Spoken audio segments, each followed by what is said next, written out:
Motor সাইকেলের পিছনে করে নিয়ে একেবারে টান। বউ চুল ওড়ে শ্যাম্পুতে, পাড়ার যুবকেরা দেখে, রাহা ভাবি তো হেভি জিনিস গো। বউ তোর আর একজন নজর দেয়, তো লজ্জা লাগে না? তো নিজের বউকে অন্যকে দেখাস, শরম লাগে না? নিজের স্ত্রীকে পর্দায় রাখা মানে নিজের আমানতকে হেফাজত করা। আর তোমার বউকে তুমি বেপর্দায় রেখে হাজার পুরুষের দিকে নিয়ে যাচ্ছ, হাতে দিয়েছো স্ক্রিন টাচ ফোন, তুমি আসো দোকানদার নিয়ে ব্যস্ত, অথবা চাষবাস নিয়ে ব্যস্ত। বউকে বলছো যাও বেলডাঙাতে চলে যাও, গিয়ে মার্কেটটা করে নিয়ে আসো। বউ তো দেখছে যে হ্যাঁ ঠিক আছে, স্বামী যখন বলছে বেলডাঙাতে যেতে, বেলডাঙাতে যে বাজার করছে। আর ওই যে দোকানে ঢুকতেছে ওই দোকানের বয়, যে যারা কাজের ছেলেরা থাকে, তারা চিন্তা করতেছে আল্লাহ ভাবি তো একখান জিনিস, নাম্বারটা তো কায়দা করে একটু ম্যানেজ করার দরকার। আপনার বউকে আপনি ঠিক ছেড়ে দিয়েছেন, ও কায়দা করে ভাবি ভালো মাল আসলে আপনাকে জানাবো, প্লিজ একটু ধ্যান রাখছেন। এরকম হচ্ছে না? কথা বলছেন না কেন? কথা বলছেন না কেন? এরকম হয়ে তো সমাজটা নষ্ট হয়ে গেল। চার ছেলের মা একজন চার ছেলেকে রেখে আরেকজনের হাত ধরে পলায়ে যাচ্ছে, অজানার উদ্দেশ্যে পাড়ি দিচ্ছে, ঠিক না? 10টা ছেলের মা স্বামীকে কাঁদিয়ে, বাচ্চাগুলোকে কাঁদিয়ে আর একজনের হাত ধরে একেবারে দিল্লিতে চলে গিয়ে কাজ করে খাচ্ছে।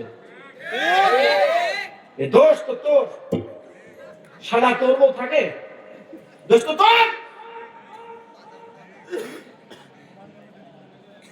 তুই তোর বউকে বেপরদায় রাখবি, পেট খালি করে পিঠ খালি করে বাজারে নিয়ে যাবি। ও জিনিস তো আকর্ষণের জিনিস, ও দেখলেই তো প্রেমে পড়ে যাবে মানুষ, কারণ আল্লাহ তাকে আকর্ষণ করে বানিয়েছে। আপনি একটা রজনীগন্ধা ফুল রাখবেন আর একটা কালো মেয়ের পাশে রাখবেন, ওই রজনীগন্ধা ফুলের দিকে তাকাবেন, ওই কালো জিনিস পানি তাকাবে।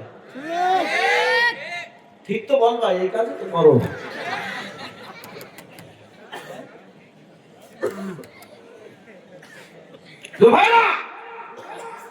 যারা বিয়ে করো নাই, বউকে জীবনে বেপরদায় রাখবো না, আল্লাহর কাছে ওয়াদা করো হাত তুলে। যারা বিয়ে করো নাই, যারা বিয়ে করো নাই, হাত তোলো, হাত তোলাই যুবক, হাত তোল। এই তোর বউকে পর্দায় বেপরদায় রাখবা, ওয়াদা করো। আল্লাহ ওয়াদা করলাম, বলো জোরে বলো, ওয়াদা করলাম, জোরে জোরে ওয়াদা করলাম, বিবিকে বেপরদায় রাখবো না, রাখবো না, রাখবো না, রাখবো না, বলো আমিন। আমার উপর রাগ করলে এই রাগ হলো? আরে তোর মাল তুই বলো তো, না হলে কাকে নিয়ে চলে যাবে মিয়া।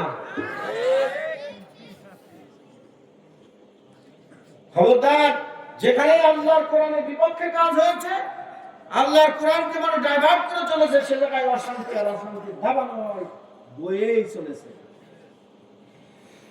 আল্লাহ বলেছিল অকর্ণা ফি বুয়ুতিকুন্না ওয়ালা তাবাররাজনা তাবাররুজাল জাহিলিয়াতিল উলা। কার কথা? কথা বলে না কেন? কার কথা? আল্লাহর কথা। যে তুমি মহিলারা ঘরের ভিতরে থাকো, অকর্ণা ফি বুয়ুতিকুন্না, তোমরা তোমাদের ঘরের মধ্যে থাকো। ঘরের ভিতর থেকে যখন বাহির হবা, তখন তোমরা ঘরের যে পর্দাটা তোমরা করো, ঘরের যে পর্দাটা আছে, ওই পর্দাটা করে তোমরা সুন্দর করে লম্বা একটা বোরকা অথবা হিজাব ঢিলা ঢালা করে তোমাকে যেন বুঝতে না পারে, এইভাবে রাস্তা দিয়ে চলো। আমার আল্লাহ বলেন, তো রূপ যৌবন তোর ঈমান সবটার সিকিউরিটি আমি আল্লাহ নিজে দিয়ে দেব। ঠিক না? সুবহানাল্লাহ। আরো জোরে বলুন সুবহানাল্লাহ। কিন্তু এই কথার বিশ্বাস হয় না ভাই, এই কথার বিশ্বাস হয় না, আমরা করতে পারি না। প্রিয় ভাইরা, এজন্য আপনাদেরকে বিনয়ের সাথে বলবো, বিবিকে পর্দায় রাখবেন, বলি ইনশাআল্লাহ। এইবার আসুন, খেয়াল করুন, মেয়ে যাদের সন্তান আছে, মেয়ে, আমারও দুটো মেয়ে আছে, এই মেয়ে সন্তানকে পর্দাতে প্রথম থেকে 7-8 বছর বয়স হবে, তখন থেকে তাকে হেজাব পরানো অভ্যাস করবেন, মন থাকবে। হেজাব এবং ঢিলা ঢালা অমার্জিত পোশাক কিনে দেবেন না। যে পোশাক অমার্জিত, সেটাকে সে যদি প্র্যাকটিস করে, এই প্র্যাকটিস করতে করতে তার একদিন অভ্যাস হয়ে যাবে, লাস্টে এসে ওই মডেলেই গড়ে উঠবে।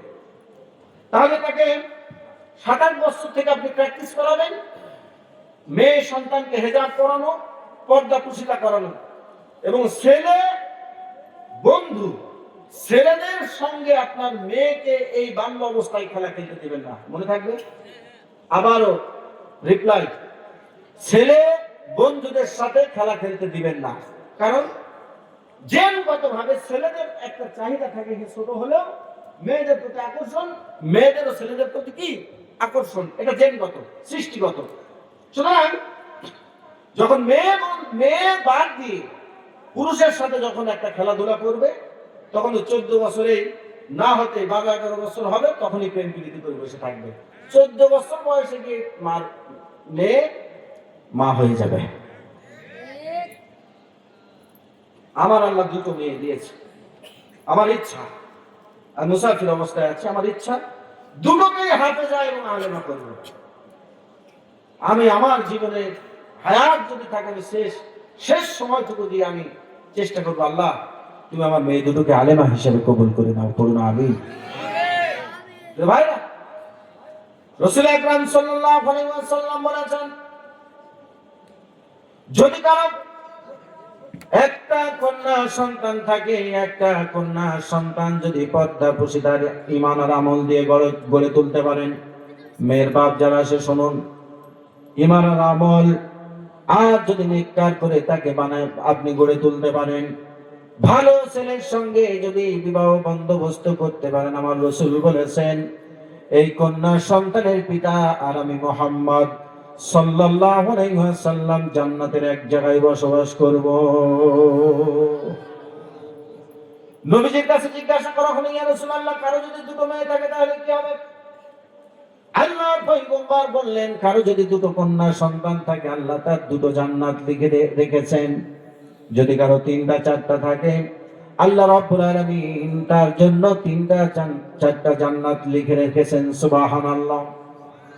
তাই বিনয়ের সাথে আপনাদেরকে বলবো, বিবিকে পর্দায় রাখবেন, ঈমান যেহেতু এনেছেন, নামাজ প্রথমে বলেছি পড়বেন, বিবিকে পর্দায় রাখবেন, কন্যা সন্তান তাদের দিকে খেয়াল রাখবেন, ছেলে সন্তান কাদের সঙ্গে মিশতেছে তাদেরকে খেয়াল রাখবেন। 7-8 বছর বয়স যখন হবে, নামাজের জন্য তাদেরকে আহ্বান করবেন, নিজে নামাজ পড়বেন, তাদেরকে নামাজের জন্য বারবার 7 বছর থেকে তাদেরকে তাগাদা দিবেন, বলবেন। মসজিদে ফরজ নামাজ পড়বেন, বাড়িতে এসে সুন্নাত পড়বেন, মনে থাকবে কি বললাম? মসজিদে ফরজ নামাজ আর বাড়িতে এসে কেন পড়বেন সুন্নাত? আপনার ছোট ছোট মাসুম মেয়ে আছে, বাচ্চা যেগুলো আছে, আপনি নামাজে দাঁড়ালে তারা দেখবেন আপনার পাশে এরকম হাত বাঁধবে, আপনার পাশে হাত বেঁধে দাঁড়াবে। এই যে সন্তানগুলো প্র্যাকটিস হবে। আপনি যদি সুন্নাত নামাজ, নফল নামাজগুলো বাড়িতে এসে পড়েন, ছোট ছোট মাসুম বাচ্চাগুলো দেখবে বাপ নামাজ পড়ে, বাপ এই কাজ করতেছে, আপনাকে দেখতে দেখতে আপনি যদি টেক কেয়ার করেন, এই সন্তান মা রাবেয়া বসরি হয়ে যাবে। সুবহানাল্লাহ। অথচ আমরা সেটা করতে পারি না। মোবাইল একটা হাতে তুলে দিয়ে 2 বছরের মেয়েকে হাতে তুলে দিয়ে হিন্দি গান চালাই আর বলেন নাচ, ব্রেক ডান্স দেব, ও নাচে। ছোট্ট একটা মেয়ে, যার জীবনে গুনাহ হয় নাই, কি খারাপ বলছি, যার গুনাহ হয় নাই, যার জীবনে কোনো গুনাহ নাই, নিষ্পাপ, তাকে দাদা বলছে নাচ, দাদি বলছে নাচ, বাবা বলছে নাচো, মায়ে বলছে নাচো, নানি বলছে নাচো, নাচো নাচো নাচো, মা নাচে, বাপ নাচে, দাদা নাচে, দাদি নাচে। আরে মাসুম বাচ্চাকে আপনি এই অবস্থায় 2 বছর থেকে নাচনেওয়ালি বানাচ্ছেন, ও বড় হলে তো নাচনেওয়ালি হবে।